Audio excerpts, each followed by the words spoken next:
मेरे सम्मानित विद्यार्थियों, all the dear students, you are welcome to this class. And today I have decided to speak on the salient features of the last decade of the 20th century as witnessed by India. Bharat में 20वीं शताब्दी के अंतिम दशक में प्रमुख क्या बातें हुई, उनका क्या संदेश है, इनके बारे में मैं आपके सामने रखना चाहूंगा। और जब भी इस तरह की बातचीत होती है तो उसमें सर्वप्रथम कुछ बहुत प्रमुख बातों को पहले रखा जाता है।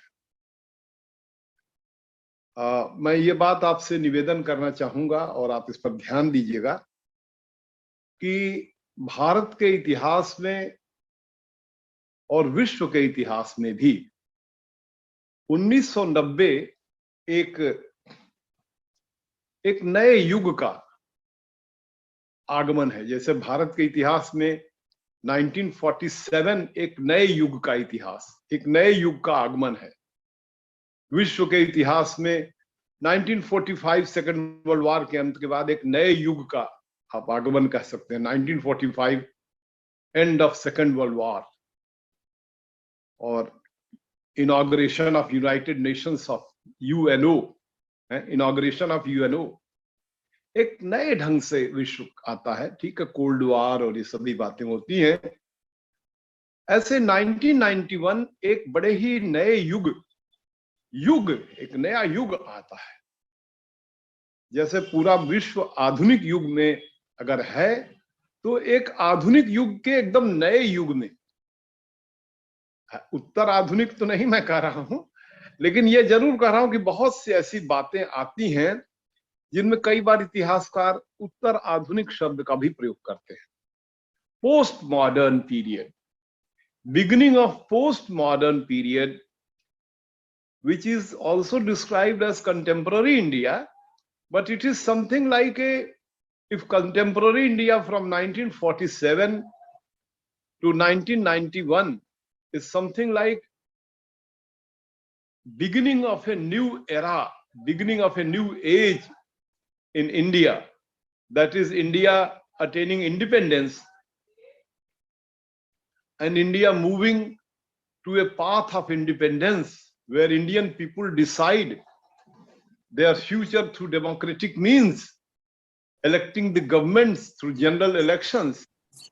जो ये भारत आता है अस्तित्व में 1947 के बाद से एक खास प्रकार का विकास का रास्ता अपनाता है। पंचवर्षीय योजनाएं आती हैं, चुनाव होते हैं, भारत एक आर्थिक प्रगति के रास्ते पर बढ़ता है।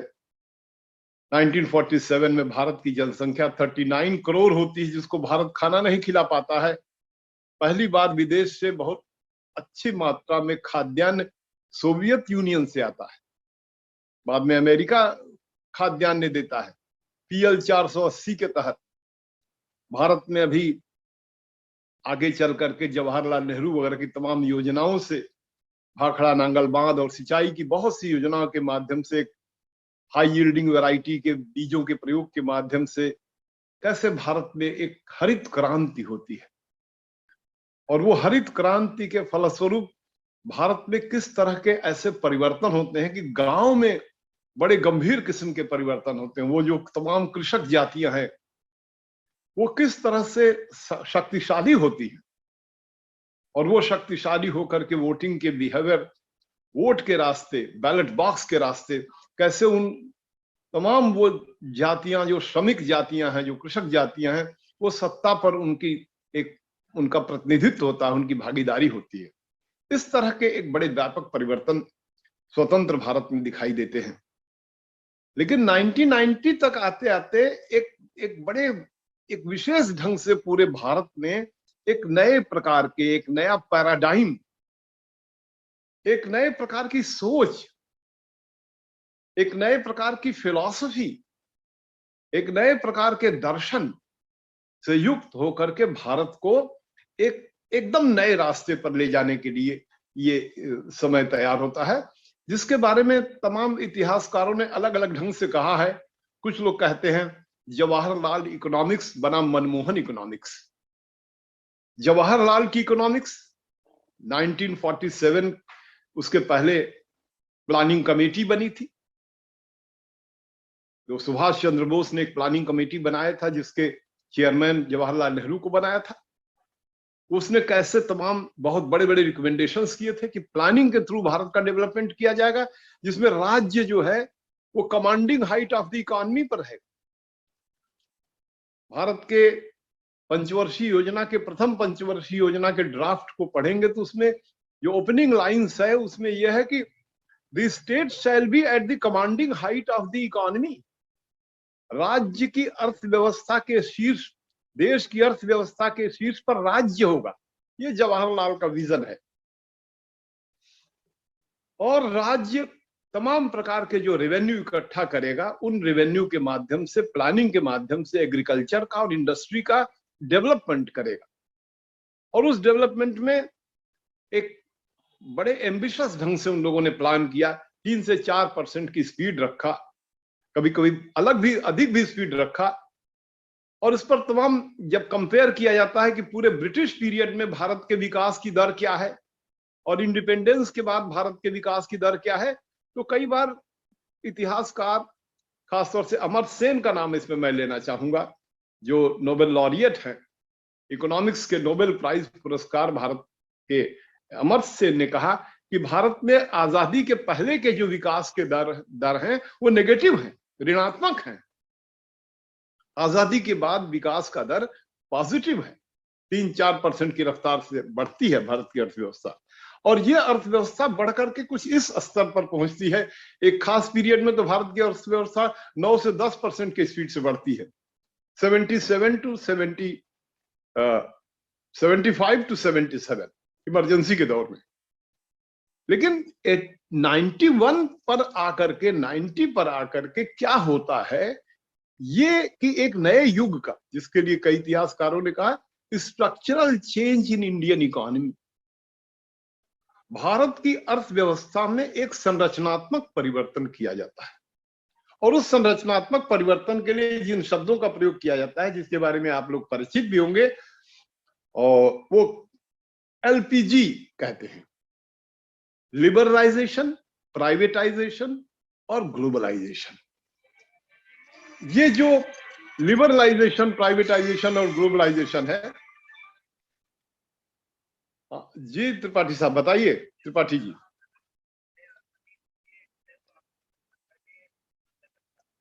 ठीक है, कितने बजे तक पहुंच रहे हैं मेरे घर आप? अच्छा ठीक है, आइए आइए आइए, स्वागत है, आइए आइए आइए। तो किस तरह से ये जो LPG मॉडल है, लिबरलाइजेशन, प्राइवेटाइजेशन और ग्लोबलाइजेशन, इसकी क्या परिस्थिति होती है, इस संदर्भ में आपको ये जानना पड़ेगा कि भारत अभूतपूर्व ढंग से 91 के प्रारंभ होते ही, 91 के जनवरी तक, 90 का जो पीरियड है वो बड़ा ट्रांजिशन का पीरियड है। 80 के दशक से 91 में इंटर करने में जो 89 से 90 का पीरियड है, ये बड़ा ट्रांजिशन का पीरियड है। कुछ वैसे ही ट्रांजिशन है या संक्रमण काल है जैसे विश्व इतिहास में आप देखें।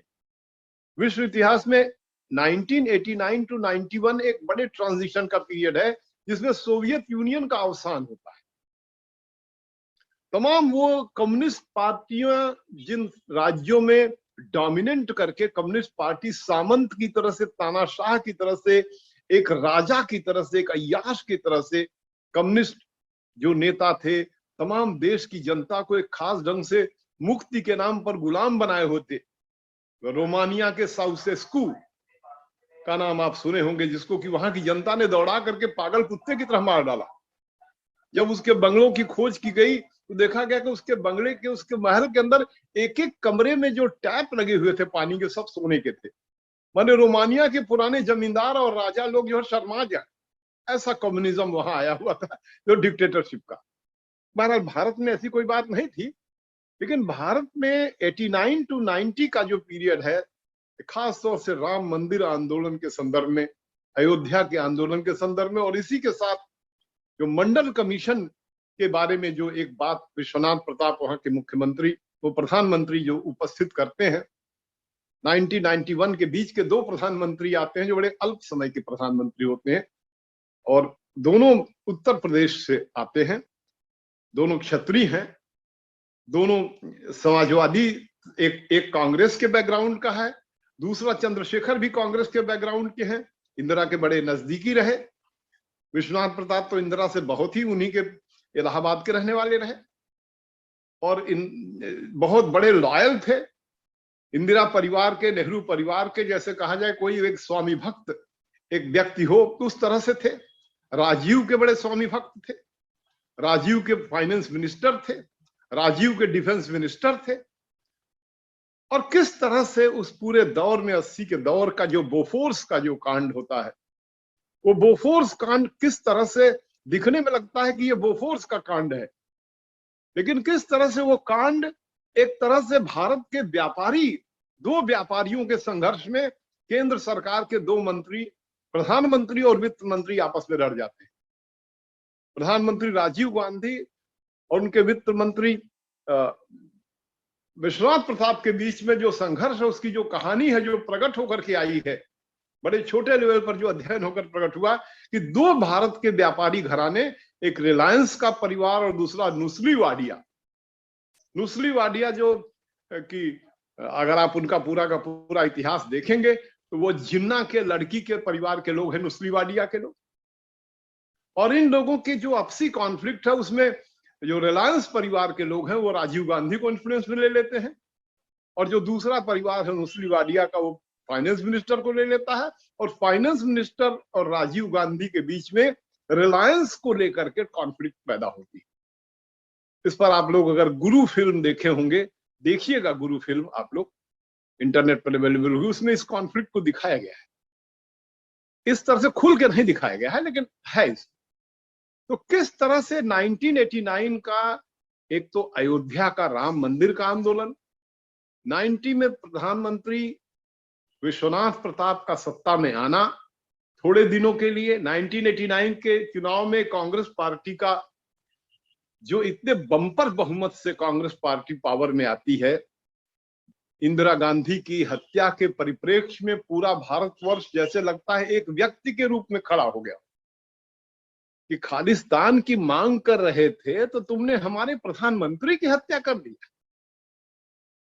तुम पर हमने विश्वास किया, तुम हमारे सिक्योरिटी में थे, तो तुमने अपने धर्म का भी नहीं ख्याल किया, जो सिख महान धर्म है कि अबे हमारे सिक्योरिटी के अधीन है ये, इनको तो हम नहीं मारे। कोई दूसरा व्यक्ति अगर हमला किया होता तो कहा जा सकता था सिख धर्म के अनुयायी ने, उनके बॉडीगार्ड ने उनको गोली मारा इंदिरा गांधी। पूरा देश इसे बर्दाश्त नहीं किया, पूरे देश में जो है इसके हुआ कि ये तो बहुत गलत हुआ है। और जिस तरह का व्यवहार हुआ 1984-85 में, उसके बाद में आप जानते हैं कि क्या हुआ, किस तरह से बड़े निरपराध लोग जो सिख लोग थे वो मारे गए, वो बहुत गलत हुआ। लेकिन उस परिप्रेक्ष्य में राजीव गांधी को जो अभूतपूर्व, जो उनके मतलब जिसे कहा जाए कि जवाहरलाल नेहरू को उतना समर्थन नहीं मिला था, जो आजादी के लड़ाई के इतने बड़े हीरो थे, लगभग 11 वर्ष तक जेल में रहे मिला जुला करके, साइकिल पर चलते थे, कपड़े जब उन्होंने खादी के पहने तो उनका देह जो है छिल गया था, ऐसा लोग बताते हैं। बड़े ही एक बड़े ही धनाढ्य परिवार के थे। अगर कभी आप इलाहाबाद में जाएंगे तो आप देखेंगे आनंद भवन कि मोतीलाल नेहरू का वो लड़का किस तरह से पूरे देश भर का कैसे एक डार्लिंग बनता है। उस परिवार का एक लड़की, और उस लड़की इंदिरा गांधी की जिस तरह से हत्या होती है, उसमें राजीव गांधी जिस तरह से सत्ता प्राप्त करता है, और राजीव गांधी जिस तरह से एक वैचारिक रूप से इमेच्योर व्यक्ति, वैचारिक रूप से बहुत मेच्योर नहीं थे राजीव गांधी। उनके पूरे कार्यकाल का अध्ययन करने से लगता है कि राजीव गांधी को जो कोई राय जो दे देता था वो कर लेते थे। आइए, शाहबानों के मैटर पर जो राय दिया वो कर लिया उन्होंने। आइए आइए आइए। तो अभी हम अपना क्लास यहीं पर अभी थोड़ा समाप्त कर रहे हैं, और हम ये कह रहे हैं कि इस क्लास का जो सेकंड पार्ट है वो हम कल देंगे आप लोगों से। अभी हम थोड़ा किसी काम से व्यस्त होने जा रहे हैं। तो बहुत बहुत धन्यवाद, आपने हमारा क्लास अटेंड किया, और कल जो है वो 11 बजे आप लोग फिर क्लास में आइएगा, तो इसके ऊपर और आगे व्याख्यान देंगे। ठीक है भैया? हेलो बोलिए आप लोग। सर हाँ बताइए, कल कल फिर कुछ पूछना हो तो। अब पूछने का तो अभी तो मैंने शुरू ही किया है लेक्चर, या अगर आप लोग 10 मिनट बाद फिर ज्वाइन कर लें तो मैं लेक्चर दे सकता हूं, लेकिन तब तक आपका समय भी समाप्त हो जाएगा। चलिए कल ही क्लास लेते हैं, ठीक है? सर नेक्स्ट क्लास में पूछेंगे सर। हाँ, नेक्स्ट कल के क्लास में आपसे बातचीत होगी।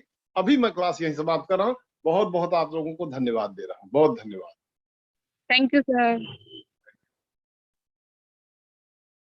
20वीं शताब्दी का जो अंतिम दशक है उस पर जो है भारत में क्या हुआ उसके बारे में हमने आपसे बात किया, करने की कोशिश किया। उसके पहले मैंने जो 80 का दशक है, 1980 से और 1990 के बीच के प्रमुख घटनाओं के बारे में आपसे चर्चा किया, और उसके बाद फिर ये था कि हम 1990 के बाद का जो है कालखंड उस पर चर्चा करेंगे। और इस संदर्भ में हम आपको ये निवेदन करना चाहेंगे कि जैसे विश्व इतिहास में एक कहते हैं कि विश्व इतिहास में जिस तरह से 1991 को एक खास ढंग से कहा जाता है कि यह एक युगांतरकारी घटना के रूप में देखते हैं। और युगांतरकारी कई अर्थों में, जो कि कल हमने चर्चा किया था कि किस तरह से सोवियत यूनियन का अवसान 1991 में सोवियत यूनियन नहीं रह जाता है, वो अपने 15 राज्यों में विभाजित हो जाता है। ये एक बहुत महत्वपूर्ण जो है विश्व इतिहास की घटना होती है, और इस घटना के परिप्रेक्ष्य से जो बातें पूरे विश्व में असर डालती हैं उसमें सबसे प्रमुख बात होती है कि किस तरह से, जैसे कहते हैं, एक खास किस्म के आइडियोलॉजी का जो एक कंपटीशन में बहुत बड़ी आइडियोलॉजी थी, जो प्रतिस्पर्धा में बहुत बड़ी आदर्शिकी थी, जो मार्क्सवाद, और उस मार्क्सवाद का खास तौर से जो आपके सोवियत यूनियन में जिसका प्रयोग किया गया था, पूरा का पूरा मार्क्सवाद का प्रयोग जो सोवियत यूनियन में किया गया था, उन सबको कैसे एक वर्ल्ड की जो आइडियोलॉजी होती है, विश्व के तमाम जो आइडियोलॉजी हैं, उस आइडियोलॉजी में जो दो कंपीटिंग, जो प्रतिस्पर्धा करने वाली आइडियोलॉजी हैं, उन आइडियोलॉजी में किस तरह से मार्क्सवाद की आइडियोलॉजी एक तरह से आप कह सकते हैं परास्त हो जाती है। परास्त हो जाने का मतलब यह है कि सोवियत यूनियन जो उसका एक प्रयोग का एक बहुत बड़ा स्थल होता है, और वो स्थल किस तरह से वो पूरा का पूरा वह एक नए प्रकार की व्यवस्था वहां उत्पन्न होती है। ये बात बहुत ध्यान में रखने की है कि इसका असर कैसे पूरे विश्व पर पड़ता है, और इसी संदर्भ में आपको ये ध्यान देने की जरूरत है कि कैसे जो पूंजीवाद है और पूंजीवाद की जो आइडियोलॉजी है वो कैसे पूरे विश्व में एक, जिसे कहा जाए, अनडिस्प्यूटेड आइडियोलॉजी के रूप में इमर्ज करती है, पूंजीवाद की आइडियोलॉजी। और पूंजीवाद की आइडियोलॉजी में जो सबसे बड़ी आइडियोलॉजी का जो तमाम जो उसके गुण हैं, उनके जो वर्णन करने के लिए जो उनके विशेषताएं हैं, वो सबसे बड़ी विशेषता होती है उनका मुक्त बाजार, और उनका एक खास किस्म से मुक्त बाजार को उदारीकरण कहते हैं, और एक शब्द का प्रयोग करते हैं, प्राइवेटाइजेशन शब्द का प्रयोग करते हैं, निजीकरण। और इसी के साथ जो है वो एक और शब्द का प्रयोग करते हैं जिसे कहते हैं ग्लोबलाइजेशन। एक विशेष ढंग के वैश्वीकरण की चर्चा करते हैं। यद्यपि ये ग्लोबलाइजेशन शब्द का प्रयोग करेंगे और इस पर अगर आप अध्ययन करेंगे तो आप देखेंगे कि विश्व इतिहास में बहुत प्राचीन काल से एक ग्लोबलाइजेशन की प्रक्रिया आपको दिखाई देगी। पूरे विश्व में एक वैश्वीकरण की प्रक्रिया बहुत प्राचीन, एकदम पहली शताब्दी ईस्वी सन में चले जाइए, दूसरी शताब्दी, तीसरी शताब्दी ईस्वी सन में चले जाइए, चंद्रगुप्त मौर्य के समय में चले जाइए, सिकंदर और चंद्रगुप्त मौर्य के काल के। तो एक विशेष किस्म का वैश्वीकरण माने विश्व के विभिन्न स्थानों के लोग जो आपस में इंटरैक्ट कर रहे हैं, जुड़ रहे हैं, वो वैश्वीकरण की प्रक्रिया पूरे विश्व में लगातार चलती आ रही है। लेकिन 1991 के बाद वैश्वीकरण की प्रक्रिया क्या है? 1991 के बाद वैश्वीकरण की प्रक्रिया के बारे में आप कह सकते हैं कि यह वैश्वीकरण की प्रक्रिया दो तीन बातों के संदर्भ में बताया जा सकता है। एक तो ये कि किस तरह से पूंजी का निर्बाध गति से विश्व के विभिन्न स्थानों में जाना, इसके लिए अंग्रेजी में शब्द किया प्रयोग फ्री मूवमेंट ऑफ कैपिटल। और इसी के साथ ये बात उभर करके आती है जो लागू नहीं हो पाती है, जो अगर आने वाले समय में लागू होगी तो उसके बड़े रिपरकशंस आएंगे। Free movement of the people. Free movement of the people तो नहीं हुआ इस वैश्वीकरण में, लेकिन free movement of the capital हुआ। Free movement of the people इस अर्थ में हुआ कि भाई आप विभिन्न देशों में वीजा, पासपोर्ट वगैरह है, आपका पासपोर्ट, आप वीजा लेकर के जाइए। और पहले की तुलना में और अधिक ये जरूर कह सकते हैं कि मूवमेंट ऑफ द पीपुल 1991 के पहले भी, अगर आप 1945 से 91 का कंपेयर करें तो बहुत अधिक एक खास किस्म के ग्लोबलाइजेशन हो रहा है। ये जो ग्लोबलाइजेशन या वैश्वीकरण है या लोगों का फ्री मूवमेंट है, कैपिटल का मूवमेंट, बहुत अधिक कैपिटल का मूवमेंट है, पूंजी का निवेश। एक जमाने में पूंजी के निवेश के लिए होता था कि ये पूंजी किस देश से आई और इसका क्या प्रकृति है, कितना पैसा कमा लेगी, हमारे देश को कमजोर तो नहीं करेगी। 1945 के आगे भारत के चिंतन में तो ये बहुत अधिक रहा। इसीलिए 1948 की इंडस्ट्रियल पॉलिसी में जवाहरलाल नेहरू ने ये कहा कि विदेशी मुद्रा अगर हमारे देश में लगेगी तो किसी भी कंसर्न में 49% से ऊपर नहीं रहेगी, जिससे कि हमारे देश के उद्योग धंधे को विदेशी मुद्रा कंट्रोल न कर ले। लेकिन 1991 एक ऐसा पीरियड आता है जिसमें, जिसे कहते हैं restructuring of the Indian economy, इस शब्द का भी प्रयोग करते हैं। भारतीय अर्थव्यवस्था का एक पुनर्संरचना, और इस पुनर्संरचना में कुछ खास किस्म के कानूनी परिवर्तन होते हैं। उन कानूनी परिवर्तनों में ये बहुत बड़ा परिवर्तन होता है कि अब विदेशी मुद्रा के लिए ये नहीं है कि वो जो पुराना नियम है जवाहरलाल नेहरू के समय का कि 49% ही किसी कंसर्न में लगेगी। अब ये हुआ कि विदेशी मुद्रा कुछ भी लगाई जा सकती है। स्वदेशी लोगों के साथ, बिजनेस के साथ टैग होकर के विदेशी मुद्रा अपने देश में 90% भी लग सकती है।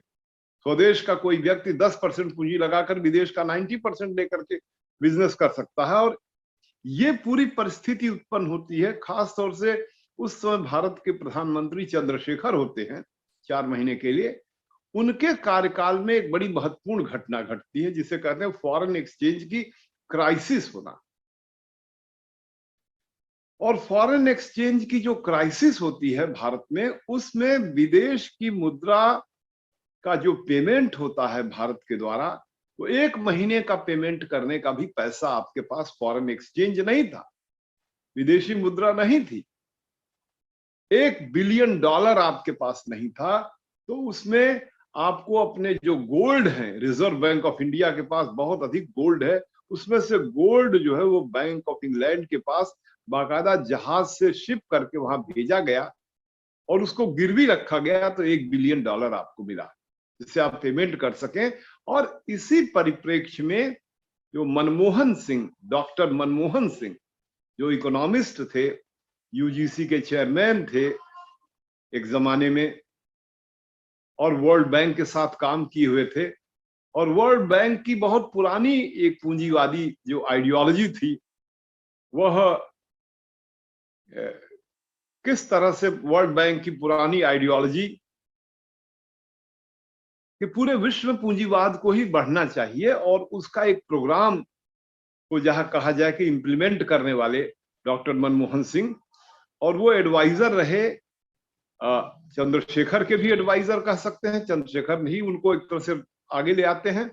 और उसके बाद नरसिम्हा राव जब प्रधानमंत्री होते हैं, जिसमें राजीव गांधी की हत्या होती है, उस हत्या के परिप्रेक्ष्य में चुनाव होते हैं, और उस चुनाव में कांग्रेस पार्टी किसी तरह से ये इनके प्रकार सत्ता में आती है, नरसिम्हा राव प्रधानमंत्री होते हैं। और नरसिम्हा राव का जो फाइनेंस मिनिस्टर है, जो डॉक्टर मनमोहन सिंह है, वो तमाम प्रकार के उनकी राय को लेकर के उसको मनमोहन इकोनॉमिक्स कहते हैं।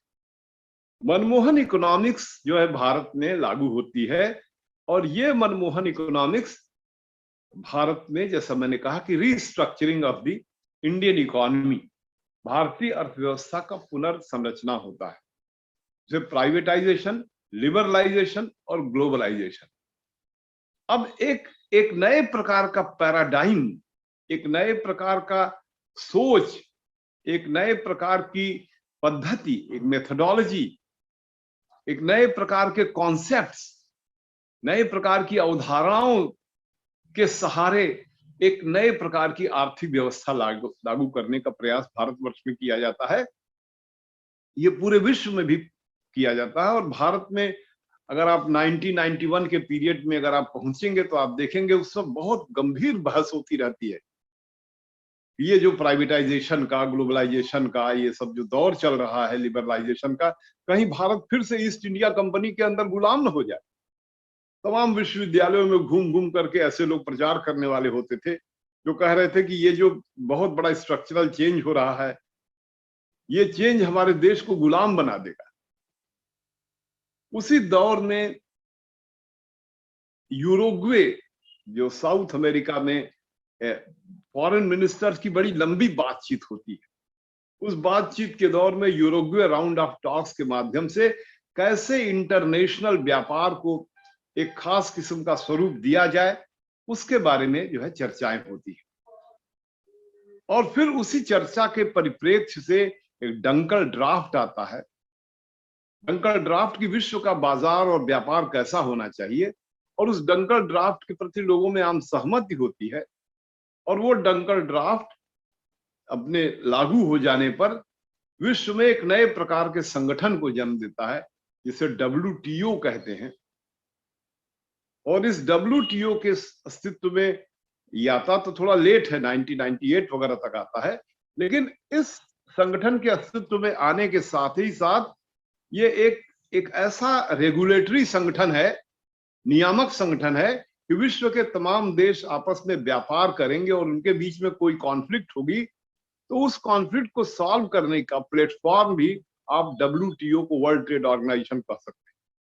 और इसकी बहुत कुछ बातें ये हुई कि पूरे विश्व में एग्री हुआ कि ये सिद्धांत एग्री हुआ कि अगर निर्बाध गति से व्यापार और बाजार को बढ़ावा दिया जाएगा तो विश्व में इससे बहुत अच्छी उन्नति होगी, आर्थिक उन्नति होगी।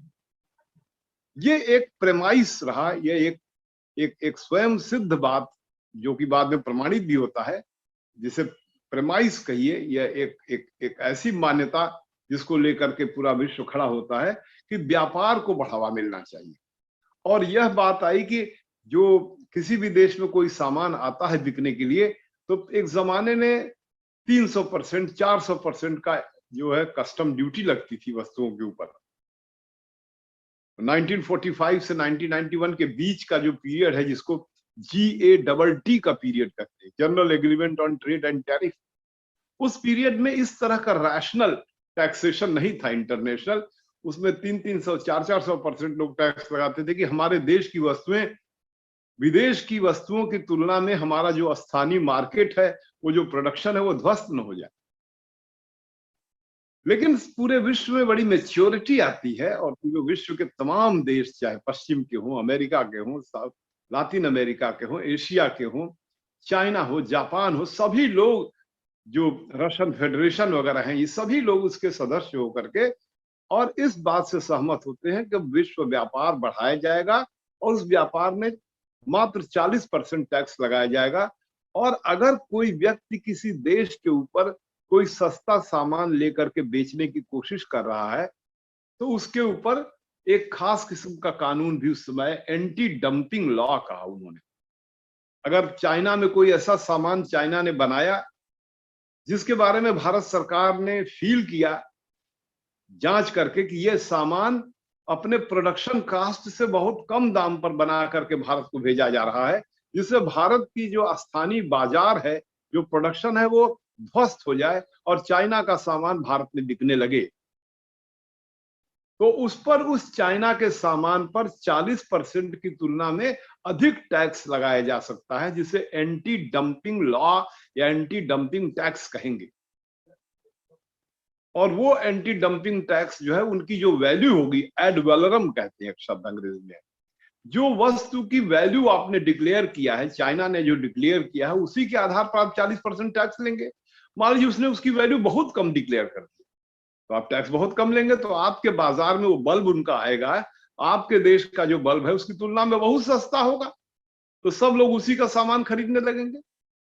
अब आप देखिए कि एक ऐसा पीरियड भारतवर्ष में चलता है कि भारत के तमाम व्यापारी लोगों की राष्ट्रीयता तो होती है कि भारत के रहने वाले हैं, भारत राष्ट्र है, बड़ा भारत माता की जय करते हैं, तमाम तिरंगा के प्रति सम्मान करते हैं, लेकिन लाभ कमाने के लिए उनके अंदर उस तरह की राष्ट्रीयता का भावना आप चाहे तो कह सकते हैं कि नहीं है, कई बार नहीं भी होता है।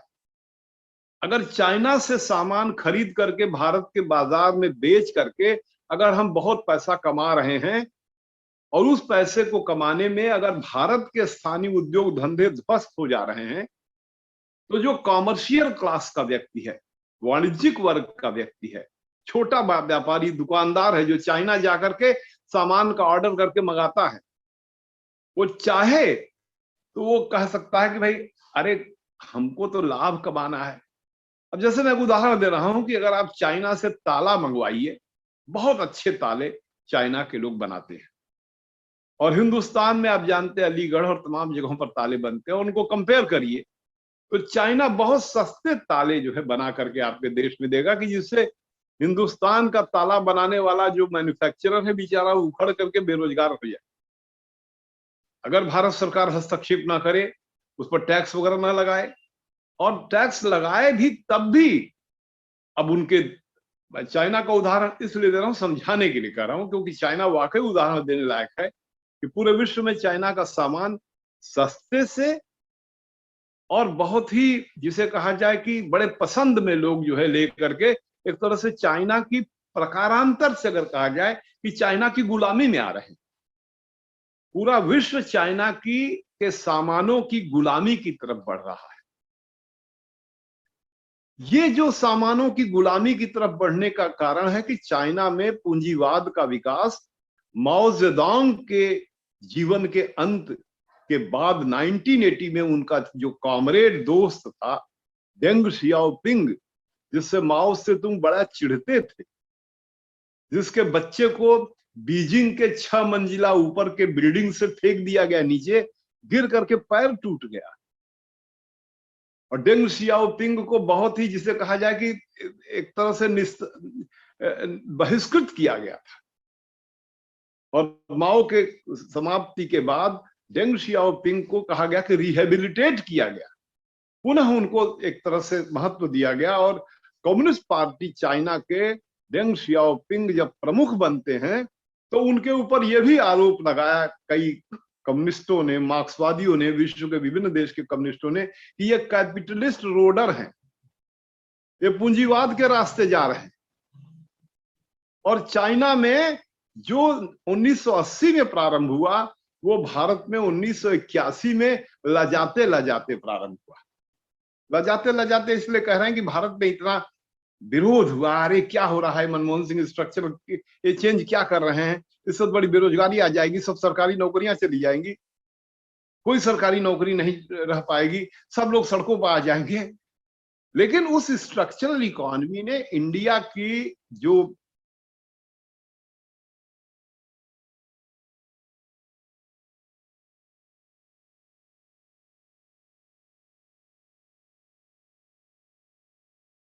किस तरह से उस स्ट्रक्चरल इकोनॉमी ने भारत में डेवलपमेंट को, जीडीपी को बहुत, जैसे कि जवाहरलाल के समय से लेकर के और 1991 के पहले के जीडीपी का एवरेज अगर आप देखेंगे ग्रॉस डोमेस्टिक प्रोडक्ट, तो 3-4% का, कभी 2% का, ऐसे करके जीडीपी होता है। यद्यपि जवाहरलाल के समय का जो जीडीपी है और जवाहरलाल के पहले का जो जीडीपी है, जिस पर डॉक्टर अमर्त्य सेन वगैरह ने लिखा, नोबेल प्राइज जिनको मिला, कि अंग्रेजी राज्य में जीडीपी नेगेटिव था।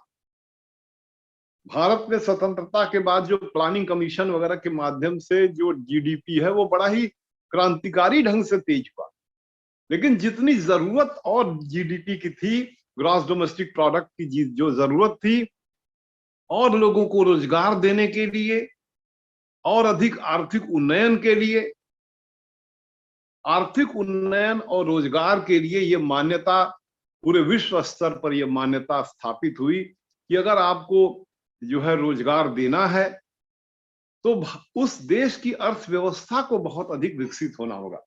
जैसे आपने इधर भी सुना होगा कि हिंदुस्तान में कुछ लोगों ने कहा कि भारत की अर्थव्यवस्था हमें $5 ट्रिलियन की अर्थव्यवस्था बनानी, $5 ट्रिलियन, जितने भी इसमें शून्य पड़ते होंगे देख लीजिएगा आप लोग।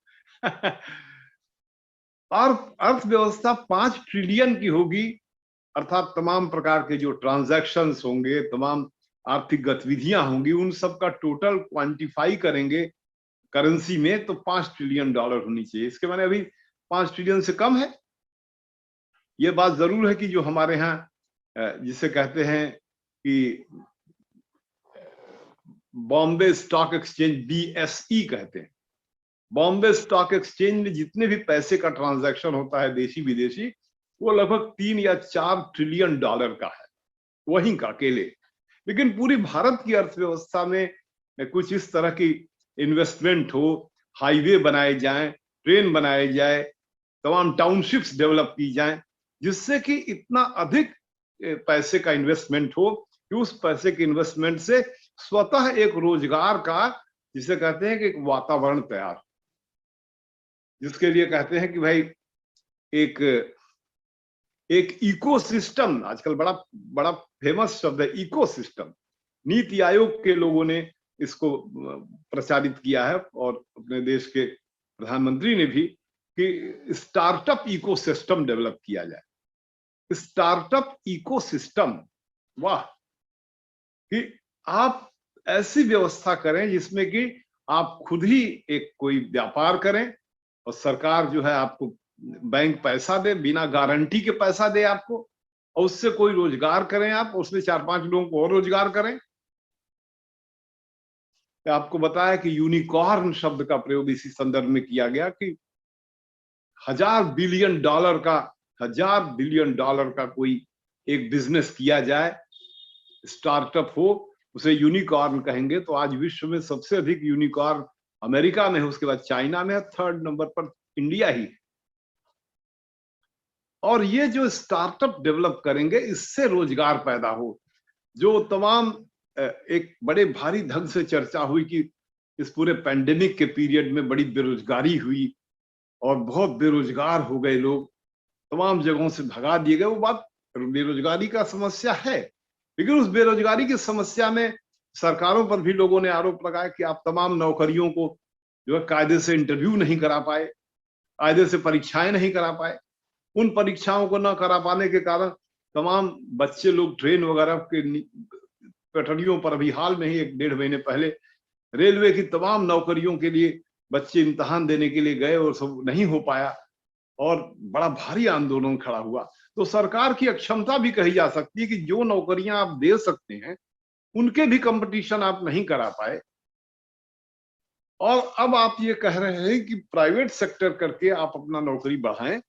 ये बिंदु भी बड़ा महत्वपूर्ण है कि प्राइवेट सेक्टर आप खुद अपना डेवलप करें। ये एक इकोसिस्टम ऐसा डेवलप करने की बात कही जा रही। तो ये जो नया इकोसिस्टम है जो स्टार्टअप का नया इकोसिस्टम है, अगर ये शब्द ऐसे प्रयोग किया जाए कि नए नए रोजगार को शुरू करने का जो वातावरण है, अगर हिंदी में ऐसे बोला जाए, तो आप कह सकते हैं कि मनमोहन इकोनॉमिक्स ने एक नए प्रकार के स्टार्टअप इकोसिस्टम को इंडिया में जन्म दिया, जिससे कि तमाम लोगों को, अगर इंटरप्रेन्योर हैं, समझदार हैं, तो ये हुआ कि विदेश से बहुत सी कंपनियां जिनके देश में पैसा वो नहीं कमा रही, जैसे अमेरिका की बहुत सी कंपनियां, यूरोप की बहुत सी कंपनियां अपने देश में पैसा नहीं कमा रही हैं, उनके बैंक भी बहुत अधिक इंटरेस्ट नहीं दे रहे हैं, 1% भी इंटरेस्ट नहीं दे रहे हैं, बहुत कम इंटरेस्ट दे रहे हैं। तो उनको होता कि हमारी पूंजी कुछ ऐसे देशों में लग जाए जहां हम अधिक से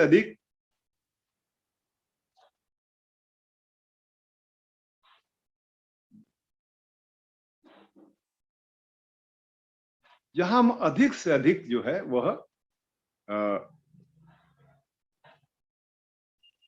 पूंजी लगवा करके विदेश से अपने देश में डेवलपमेंट का काम कर सके। तो किस तरह से एक नया स्टार्टअप का, अगर इन शब्दों के प्रयोग के माध्यम से 1991 को डिस्कस किया जाए, तो आप कह सकते हैं कि 1991 भारत के इतिहास में एक नए प्रकार के स्टार्टअप के जन्म लेने के इकोसिस्टम को, एक उसकी पारिस्थिति को, इकोसिस्टम पारिस्थितिकी, नए रोजगार पैदा करने की पारिस्थितिकी को जन्म देता है, जिसमें जो भी थोड़ा भी इंटरप्राइजिंग नेचर का व्यक्ति है या अधिक इंटरप्राइजिंग का, विदेश से संपर्क करके विदेश की पूंजी अपने यहां लाया। और विदेश के लोग भारत में पूंजी क्यों लगाएंगे?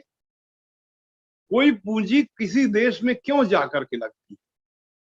ये इसका सिद्धांत कुछ ऐसे ही है जैसे कि अगर जिस देश में लाभ अधिक मिलेगा पूंजी को, 1 रुपया लगाए तो 1 रुपया 40 पैसा कमाए, और अपने देश में अगर आप 1 रुपया लगाकर 1 रुपया 10 पैसा, 1 रुपया 5 पैसा आप कमा रहे हैं, तो वो होगा कि भाई इस पूंजी को लगाइए ऐसे देश में जहां कमाई हो।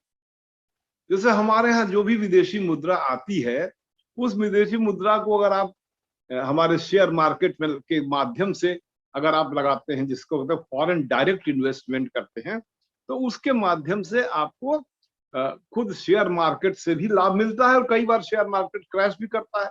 जैसा कि आपने देखा कल सोवियत यूनियन नहीं, रशियन फेडरेशन का जिस तरह से यूक्रेन पर हमला हुआ और यूक्रेन को कब्जा करने का प्रयास किया गया, करोड़ों रुपए जो शेयर मार्केट के गिर गए, उनका शेयर वैल्यू गिर गया। खैर ये एक अलग उससे रिलेटेड। अब देखिए अभी आने वाले समय में क्या होता है। लग रहा है कि पूरा वातावरण ऐसा है कि सोवियत बार बार मैं कह रहा हूं, जो रशियन फेडरेशन है, वो लोग यूक्रेन पर कब्जा कर लेंगे। ये एक अलग कहानी है, इस पर अलग से हम बात कर सकते हैं कि यूक्रेन में क्या हो रहा है, उसका क्या परिणाम पूरे वर्ल्ड पॉलिटिक्स में क्या होगा, और पॉलिटिक्स की दिशा क्या होने जा रही है। तो ये जो हमने इकोनॉमिक्स के संदर्भ में 91 के बाद किया, 90 के बाद किया, इसमें पॉलिटिकल अर्थ में भी आपसे बात करने की जरूरत है कि किस तरह से ये पीरियड जो है वह एक बड़े ही एक खास किस्म के फंडामेंटलिज्म का, पूरे विश्व में एक फंडामेंटलिज्म का पीरियड भी कह सकते हैं। फंडामेंटलिज्म कहते हैं कि एक खास किस्म के प्राचीनता के प्रति, पुराण पंथिता के प्रति आग्रह पैदा करके और उस पुराण पंथिता को लागू करने का प्रयास किया जाए। जो 80 के दशक में जो अयोध्या का, जो राम मंदिर का आंदोलन प्रारंभ होता है, और वो अपने कल्मिनेशन, चरम बिंदु में 92 के 6 दिसंबर को जिस तरह से पहुंचता है, और 6 दिसंबर को जिस तरह से केंद्र सरकार और राज्य सरकार सर्वोच्च न्यायालय में ये शपथ लेने के बावजूद भी कि जो अयोध्या का जो विवादित स्थल है, जिसे राम जन्मभूमि ऑब्लिक बाबरी मस्जिद कहते हैं, उस विवादित स्थल को डिस्टर्ब नहीं किया जाएगा, इसके लिए केंद्र सरकार और उत्तर प्रदेश की सरकार इलाहाबाद हाई कोर्ट में और सर्वोच्च न्यायालय में भी शपथबद्ध थी। शपथ से वो लोग बंधे थे कि नहीं, इसमें कोई डिस्टरबेंस नहीं होगा। और पूरी की पूरी केंद्र सरकार और पूरी की पूरी उत्तर प्रदेश सरकार चुपचाप बैठ करके देखती रही, और 92 के 6 दिसंबर को सुबह से लेकर शाम तक वो जो स्ट्रक्चर, जो बाबरी मस्जिद बटा राम मंदिर या राम मंदिर बटा बाबरी मस्जिद, वो तोड़ दिया गया। ये एक 90 के दशक की एक बड़ी महत्वपूर्ण घटना है जो अपने गर्भ में बहुत सी बातों को लेकर के चल रही है। 92 के 6 दिसंबर की घटना अपने गर्भ में बहुत से ऐसे आने वाले समय की घटनाओं के स्वरूप देने वाली है। आप देखेंगे कि 92 के 6 दिसंबर के बाद 93 के जनवरी महीने में क्या होता है।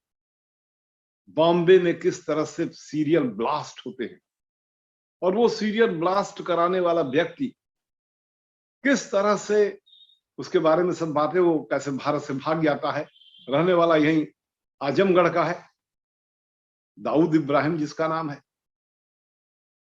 और कैसे वो हिंदुस्तान का एक अपराधी वर्ग था, वो पैसा वसूली का काम करता था बंबई में, उसके तमाम गैंगस्टर लोग थे। वो सब किस तरह से एक मुसलमानों के मन में, एक खास वर्ग के, पूरे संपूर्ण मुसलमानों के तो नहीं कहूंगा, एक मुसलमान वर्ग में ये बात आई कि भाई हमारी मस्जिद को शहीद कर दिया। आज भी आप देखेंगे कि जो नेता लोग इस्लाम धर्मावलंबी हैं, वे लोग इस बात को कह रहे हैं। जैसे आप जो उबैदुल, क्या उनका नाम है, जो आपके हैदराबाद के नेता है, हाँ, असदुद्दीन ओवैसी। हाँ, असदुद्दीन ओवैसी बार बार अयोध्या को कह रहे हैं कि ये हमारी मस्जिद शहीद हो गई। उन्होंने भी अपने प्रचार जो उत्तर प्रदेश इलेक्शन का वहीं से शुरू किया। और 93 के जनवरी महीने में जो सीरीज ऑफ ब्लास्ट हुआ, भारत के इतिहास में 1947 से लेकर 1993 तक अगर आप पहुंचेंगे और दंगों के इतिहास का अध्ययन करेंगे तो दंगे हुए। 60 के दशक से थोड़े थोड़े स्थानीय स्तर पर दंगे हुए, लेकिन 93 का जो दंगा था, दंगा क्या था, वो माने एक टेररिस्ट एक्ट था, वो भारत के इतिहास में यूनिक था। जो भारत एक खास किस्म के सर्वधर्म संभाव या एक खास किस्म से सेक्युलरिज्म के सिद्धांत से चल रहा था, उस सिद्धांत में एक बड़ी भारी दरार उत्पन्न होती है। और वो दरार उत्पन्न होती है कि केंद्र सरकार और राज्य सरकार चुपचाप बैठ करके देखती है, और राज्य सरकार का जो उस समय का मुखिया रहता है वो तो यहां तक बोल देता है कि मेरी ऐसी कई सरकार जो है इस पर शहीद हो, मैं तो हो गया तो अच्छा हुआ। और उनको 24 घंटे की सजा सर्वोच्च न्यायालय ने सुनाया कल्याण सिंह को, जो स्वर्गीय हो चुके हैं। और उस समय नरसिम्हा राव को तो कोई सजा नहीं हुई, उन्हीं तो उनको भी चाहिए थी कि भाई सर्वोच्च न्यायालय में आप शपथ लिए हैं, आपके पास इतनी सेना है, इतनी आर्मी है, आप क्या कर रहे हो? आप जब शपथबद्ध लिए हो कि नहीं इस स्ट्रक्चर को हमें सुरक्षित करना है, राम मंदिर बटा बाबरी मस्जिद को, तो काहे नहीं सुरक्षित किए? क्यों ने उस स्ट्रक्चर के चारों तरफ अपनी सेनाएं लगा दी, किसी को वहां घुसने नहीं देते? आपने उस जगह पर लोगों को घुसने दिया और घुस करके उस पर मुकदमा चला, सीबीआई ने मुकदमा चलाया कोर्ट में, और उसमें जो लोग भी भाग लिए, जिन पर आरोप लगाया गया, वो महात्मा गांधी की तरह से नहीं थे। यह असहयोग आंदोलन में महात्मा गांधी ने भाग लिया तो कहा हाँ मैंने भाग लिया है, मैंने अंग्रेजी राज्य के विरुद्ध संघर्ष किया है और मैं अंग्रेजी राज्य के जज से कह रहा हूं कि आप मुझे मैक्सिमम सजा दीजिए। वो गांधी नहीं थे वो लोग। उसमें से किसी भी व्यक्ति ने, चाहे मुरली मनोहर जोशी हो, चाहे लाल कृष्ण आडवाणी हो, चाहे उमा भारती हो, चाहे जो कोई भी हो, किसी ने यह नहीं कहा कि नहीं हमने बाबरी मस्जिद तोड़ा है, या बाल ठाकरे ने, ये सब वहां उस स्थल पर मौजूद थे, या ऋतंभरा प्रज्ञा, कोई इतने बोल्डली नहीं कहा, सिवा कल्याण सिंह ने कहा कि नहीं ठीक है ये ऐसा हुआ है तो हम जिम्मेदार हैं इसके, हम इसके लिए तैयार हैं। और उन सभी लोगों ने सीबीआई कोर्ट में कहा नहीं हम लोगों को तो पता नहीं कैसे टूट गया, हमको तो पता ही नहीं है, हम लोग बस ऐसे ही वहां मौजूद थे, लेकिन कौन तोड़ दिया, क्या हुआ, उससे हमारा कोई मतलब नहीं, और सब लोग मुक्त भी हो गए। तो किस तरह का ये देश में एक वातावरण पैदा होता है, जो वातावरण इस विभिन्नता वाले देश में, जो विभिन्नता में एकता का जो देश है, जो लोकतंत्र के देश है, जो स्वतंत्रता संग्राम के दौर में ये पूरा देश जो वेल्ड हुआ, एक साथ एकजुट हुआ विभिन्नता के साथ, उस वेल्डिंग में चटक पैदा हुई। जो भारत एक बड़े मजबूत समावेशी राष्ट्र के रूप में था, उस समावेशी राष्ट्र में एक चटक जैसी पैदा हुई। 93 एक चटक के रूप में आप देख सकते हैं। और इस तरह की जो चटक पैदा हुई, ये खास किस्म की सांप्रदायिकता को जो है अभ्युदय करती है, जिसमें इस्लामिक धर्म के लोग सांप्रदायिक जो लोग हैं और हिंदू धर्म के सांप्रदायिक, ये दोनों प्रकार की सांप्रदायिकता एक दूसरे के लिए खाद का काम करती है।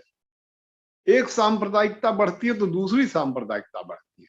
हम हिजाब लगा के जाएंगे तो था कि किस तरह से एक सांप्रदायिक वातावरण उसको कहते हैं कि जिसमें एक खास ढंग से एक घृणा का वातावरण पैदा किया जाता है, और उस घृणा के वातावरण के माध्यम से लोग धर्म के आधार पर गोलबंद होते हैं, जिसमें घृणा, बड़ी भारी घृणा होती है। एक कृत्रिम ढंग से इतिहास की चर्चा होती है, एक कृत्रिम इतिहास का निर्माण करके लोगों को घृणा के आधार पर गोलबंद करने का प्रयास किया जाता है। तो इस तरह से भारत में एक नए प्रकार की सांप्रदायिकता, भारत के विभाजन के समय के पहले भी एक सांप्रदायिकता को आप देख सकते हैं कि किस तरह से जिन्ना ने या किस तरह से सावरकर वगैरह ने या इन लोगों ने किस तरह से एक धर्म के आधार पर एक सांप्रदायिकता को जो है इन लोगों ने प्रश्रय देने का प्रयास किया, जिसका परिणाम भारत के विभाजन में हुआ। जो संकीर्ण सांप्रदायिकता और राष्ट्रवाद जिसे कहते हैं, संकीर्ण राष्ट्रवाद, 93 के बाद भी एक बड़ा खराब वातावरण भारतवर्ष में पैदा होता है। और ये थैंक्स टू कि इतना अच्छा इंडियन कॉन्स्टिट्यूशन है, धन्यवाद हो भारत के स्वतंत्रता संग्राम को, जिसने तमाम हिंदू, मुसलमान और विभिन्न लोगों को भारत ने एक तरह से जोड़ा। पाकिस्तान में जो लोग चले गए वो गए, या पाकिस्तान बना, पाकिस्तान में भी बलूचिस्तान वगैरह के लोग तो भारत के साथ ही ज्वाइन करना चाहते थे, और भी बहुत से इलाके थे जो लोग भारत के साथ रहना चाहते थे। जो पंजाब का विभाजन हुआ उसमें भी बहुत से लोग ऐसे थे जो पाकिस्तान की तरफ चले गए, वो भारत के साथ रहना चाहते थे। तो जिस भारत का जो निर्माण होता है स्वतंत्रता के पूरे संग्राम के दौर में, उस भारत के निर्माण के सिद्धांत पर बहुत बड़ी चोट पैदा होती है 92 के 6 दिसंबर को। और इस चोट के फलस्वरूप भारत में एक विशेष प्रकार का खराब वातावरण पैदा होता है, जिसमें कि एक सांप्रदायिकता की बातें इतनी तेजी से होने लगती हैं कि उससे पूरे देश में बड़े खराब वातावरण होते हैं, जगह जगह ब्लास्ट होते हैं। आप देखेंगे कि जगह जगह ब्लास्ट होना 2008 में आपने देखा, सीरीज ऑफ ब्लास्ट हुए। रबी हाल में फैसला आया, किस तरह से कुछ लोगों को फांसी की सजा हुई, वे खास धर्म के ही लोग थे वो लोग। जहां पर भारत में रहने वाले मुसलमान और हिंदू सब एक खास किस्म के भाईचारे के भाव से रह रहे थे, ऐसे वातावरण में एक ऐसी बातें उठ करके आई जिसमें इंटरनेशनल फोर्सेस भी इन्वॉल्व हुई, जो विदेश की जो तमाम इस्लामिक फंडामेंटलिज्म के लोग हैं वो लोग भी इन्वॉल्व हुए। और इस तरह से भारतवर्ष एक बड़े खराब वातावरण को देखता है, और आप इस वातावरण को कंटिन्यूअस आप देख सकते हैं। आज 2022 का समय है, ये वातावरण ऐसे ही बनता जा रहा है। इस वातावरण के काउंटर में भी वातावरण जरूर है, क्योंकि ये देश जो है वो गौतम बुद्ध का देश है, ये देश महात्मा गांधी का देश है, ये देश वेद और उपनिषद का देश है, ये जैन महावीर का देश है, जहां पर एक विशेष संदर्भ में देखा जाए तो गीता शास्त्र का देश है, जहां पर सबके अंदर ईश्वर देखने का आग्रह किया जाता है। सबके अंदर ईश्वर है, सबके प्रति एक ऐसा भाव रखा जाए कि वह तो मेरे ही है। और यहां तक कि भाई ये पूरी पृथ्वी जो है वसुधा हमारा कुटुंब है, अयम निजः परो वेति, गणनाम लघुचेतसाम उदार चरिता नाम तु वसुधैव कुटुंबकम। ये वसुधैव कुटुंबकम का जो एक भाव भारत की मनीषा में है, उस भाव के प्रति एक विशेष प्रकार का चोट पैदा होता है, और उस चोट में भारत में रहने वाले कुछ खास किस्म के मतिभ्रम लोग, सभी समुदायों में हम कह रहे हैं, जो डोमिनेंट मेजॉरिटी समुदाय है उसमें भी और माइनॉरिटी समुदाय उसमें भी, एक बड़े ही मतिभ्रम लोग होते हैं जो हिंसा को नंबर 1 स्थान देते हैं। और फिर उसके बाद आप देखते हैं कि 91 से लेकर के और 96 तक नरसिम्हा राव प्रधानमंत्री होते हैं, जिनके प्रधानमंत्री कार्यकाल के बारे में अगर आप बहुत बारीकी से पढ़ेंगे, ध्यान से देखेंगे, तो अब क्या कहें, बड़ा कहने में खराब बातें हैं। किस तरह से ये पूरी सरकार घूस पर आधारित थी। नरसिम्हा राव की सरकार घूस पर आधारित थी। तमाम प्रकार के जो मेंबर पार्लियामेंट थे उनको घूस दिया गया था। सर्वोच्च न्यायालय से कहा गया आप हस्तक्षेप करिए। पार्लियामेंट में रुपए का नोट लेकर के उछाल उछाल के लोगों ने दिखाया। सर्वोच्च न्यायालय ने कहा नहीं, पार्लियामेंट के अंदर की कोई बात हम उस पर हस्तक्षेप नहीं करेंगे, आप लोग खुद अपना निर्णय लीजिए। ब्रिटिश परंपरा में पार्लियामेंट के अफेयर्स में न्यायपालिका हस्तक्षेप नहीं करती है जब तक कि कोई खास बात ना हो। तो जैसे कि अभी आपने देखा कि खास बहस में एक पार्लियामेंटेरियन ने पेगासस का नाम ले लिया, तो उस पर तुरंत किसी ने कहा कि आप पेगासस का नाम ले रहे हैं, ये सर्वोच्च न्यायालय में विचारणी है, कैसे पार्लियामेंट में आप चर्चा कर रहे हैं। और पार्लियामेंट के विचारणी बात को जो सर्वोच्च न्यायालय है वो भी उसको कॉग्निजेंस नहीं लेता है। लेकिन ये जो संदर्भ है भारत का, जो जिस तरह की एक जिसे कहा जाए बदगुमानी कहते हैं, जो मन में एक खटास पैदा होता है। अभी देखिए कि आपके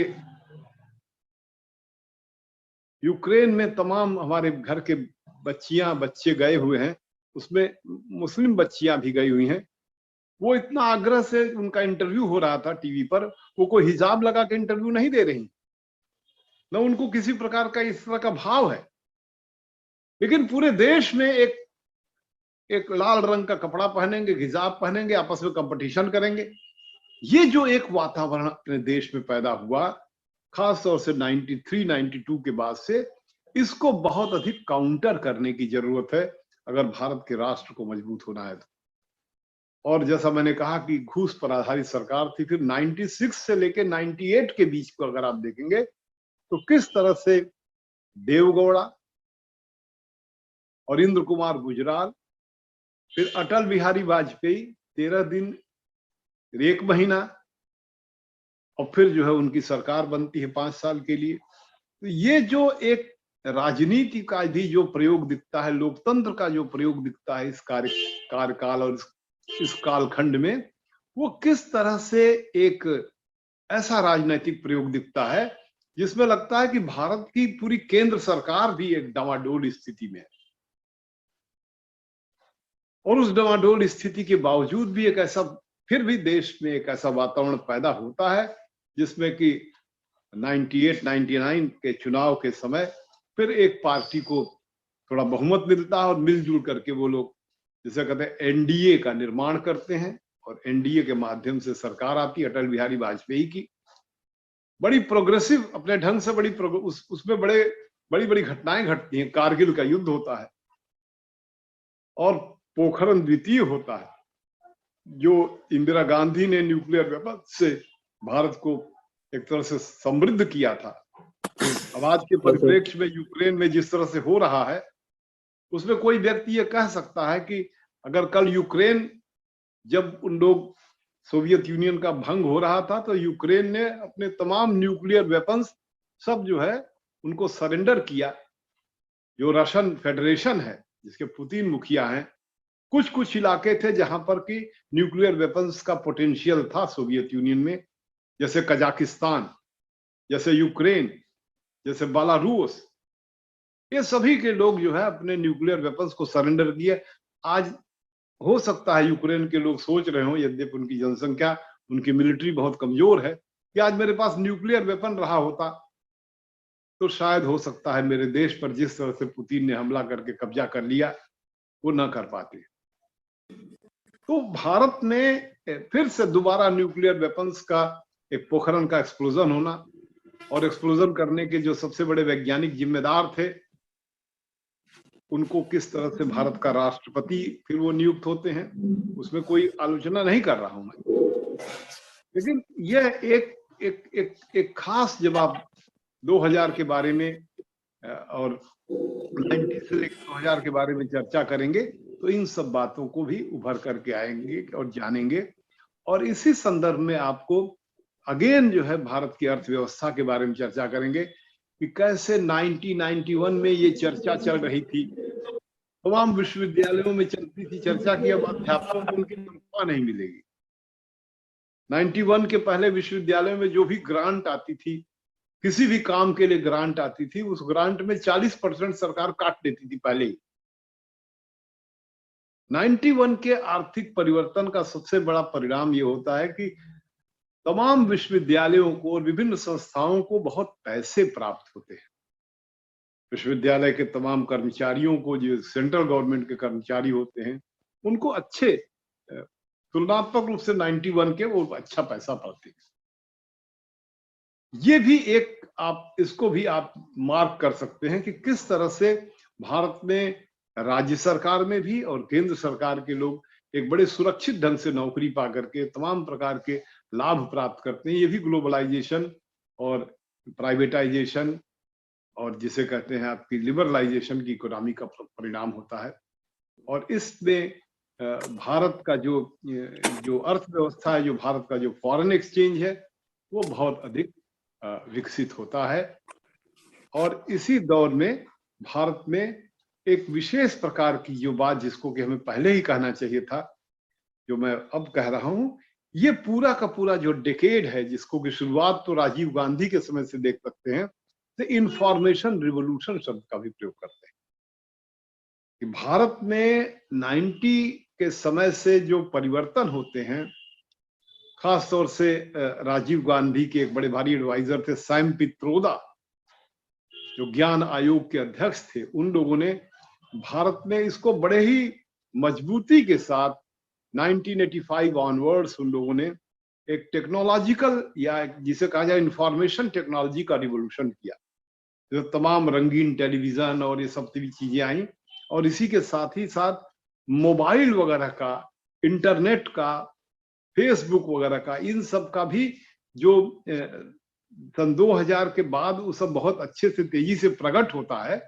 लेकिन उन सब का एक वातावरण बनने लगता है इसी दौर में, या इसके थोड़ा सा ही आगे बढ़ने पर 2000 माने 21वीं शताब्दी में जब आप इंटर करते हैं तो किस तरह से एक जमाना आता है कि 500 रुपए में मोबाइल फोन लोगों को दिए जाते हैं, और उसमें एक तरह से कई बार तो ऐसा वातावरण बनता है कि आप दुकान में कोई सामान खरीदने जा रहे हैं तो फ्री आपको मोबाइल दिया जाए।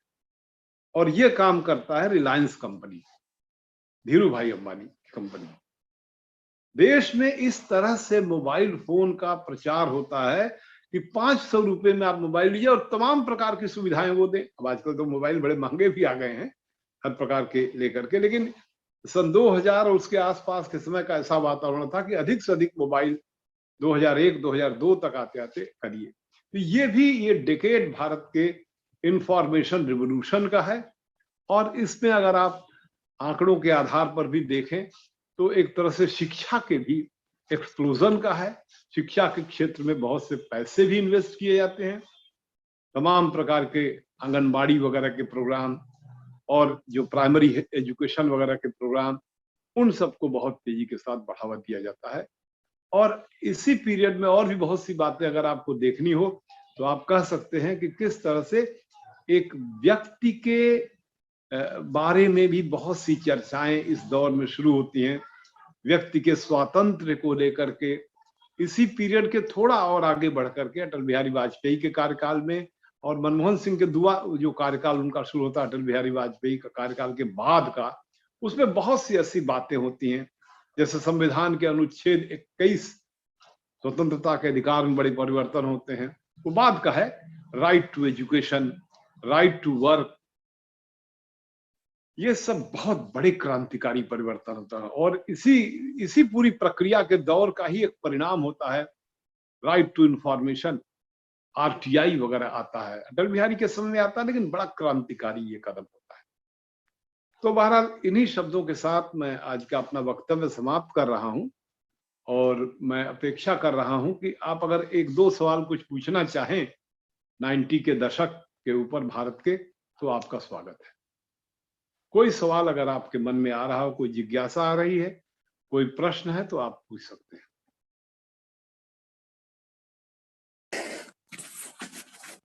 Hello sir. जी